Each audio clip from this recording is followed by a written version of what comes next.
today. Cancer is a very serious problem. African Americans, our men are dealing with prostate, the majority of them, lung cancer, colorectal cancer. African American women is breast, lung cancer, colorectal cancer. But let's look at the issue about what obesity costs in this country.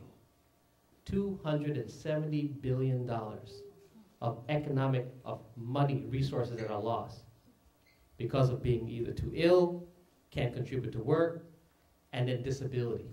The government has to put out money in order to help take care of those who are dealing with obesity. Diabetes is a major issue. We are 13.2%, 1.5 times greater than the general population. There's a greater risk of having kidney failure that doesn't get treated. There's a greater rate of having an amputation because you didn't come in early enough. Understanding the signs and symptoms of diabetes. There are 2 times the risk of dying compared to the Caucasian counterpart. Heart and cardiovascular disease, 30% are more likely to die from disease, from the heart disease. Blacks are 1.5 times likely to have hypertension. The issue is that once you know that you actually have a condition that can be treated, we actually get treated exactly the same, and the outcomes are just the same.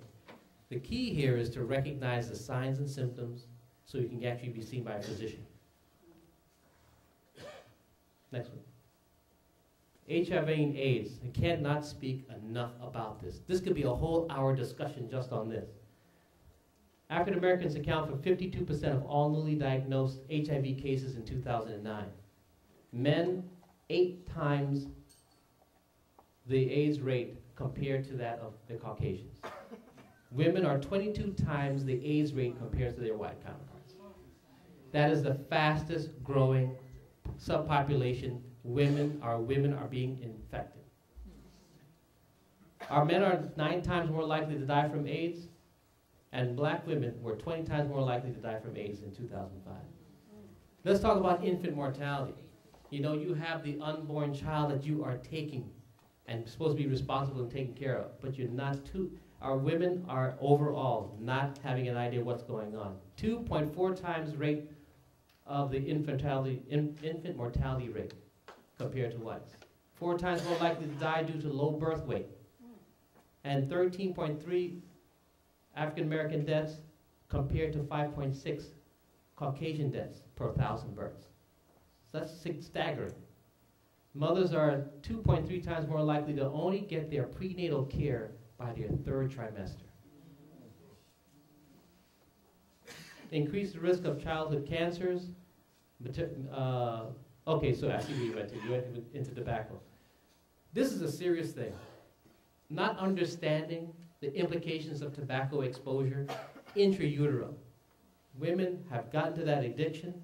It increases the risk of sudden infant death syndrome. It's responsible for 2,800 deaths at birth. It's responsible for up to 141,000 spontaneous abortions. And it increases the risk of childhood cancer, mental retardation, and respiratory problems. There was amniotic fluid that was removed on a study of women who were smoking while pregnant. They looked at the DNA in that amniotic fluid, and they identified the same genetic breaks that are seen in leukemia and lymphoma. So the child doesn't even have a chance in this world. The annual cost of smoking and the illnesses associated with that is $4.5 billion a year. We talked about the transmission of HIV. We can go pass through that. Our health is in jeopardy, and we have to break the cycle of health disparities and poor health choices. This is a matter of, it's time to re-educate ourselves.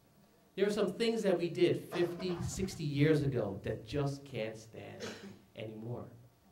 That's the issue here. And it doesn't mean that you're losing your cultural identity by making some different choices. Okay? There's a disparity and a health and wellness issue as it relates to education, attainment, and economics. All these things correlate into the wellness picture. High school diploma. 80% of African Americans get their high school diploma as opposed to almost 90%. More black women are getting their bachelor's degree compared to our men. Becoming very powerful. In 2007 census, the African American family average population, average income was $33,900 compared to the white population, $54,000. So you can imagine then the economic disparity that exists, and it trickles down in everything else. We're living at the poverty level, almost 1 out of 4 African Americans at the poverty level. What's the solution? You know, we have all these problems, but we have solutions for them. We have to re-educate ourselves. And prevention. More education, there's a greater earning potential. If you end up getting a bachelor's degree, you at least make $52,200 a year.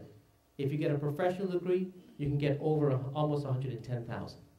So if we were to then appreciate the importance of education, sacrificing what needs to be done early, your life becomes a little easier later on.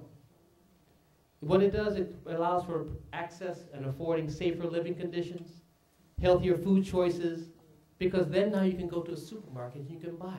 You're living in a neighborhood that actually has a supermarket, as opposed to going to a little store bodega. I'm from New York, so that's what it is. It's just bodega.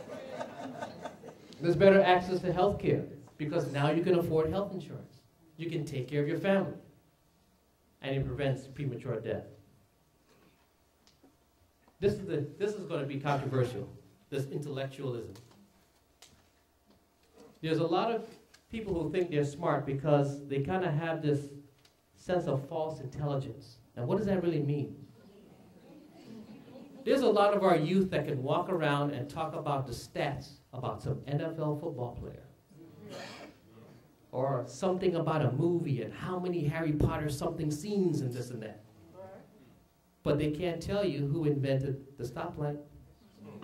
They can't tell you about Ben Carson, who separated the Siamese twins from their head. They're looking at things that don't mean anything. We know a lot of stuff, but it eventually makes our lives, it doesn't make our life any better. Our minds are being fed with information that distracts us from the things that would really matter. So we can't just start listening to the hype so much. And what do I mean? The media has a tremendous responsibility, or not really, because it's all about our choice and what we want to listen to. Now, yes, we can get entertained by the Housewives of Atlanta, something this, some Jersey Shore or something. And you can talk about that all day long, the next day about, did you see this, and did you see what she was wearing and what she was talking about? But what is that really, what are we communicating about? That's not advancement. And as parents, as men, we have a responsibility to identify how our children should be fed with knowledge and what they should be reading. What are we really talking about? And with who? Family, friends, colleagues, entertainment, work, gossip, future, okay? National and international events that actually have an impact on us, on this country. Let's go to the next one. This is just a list of some things that can be made available, all right, for review. We could talk about a lot of these topics for hours, but I'm limited on my time. I appreciate your attention, and I'll be available to answer some questions afterwards. Thanks.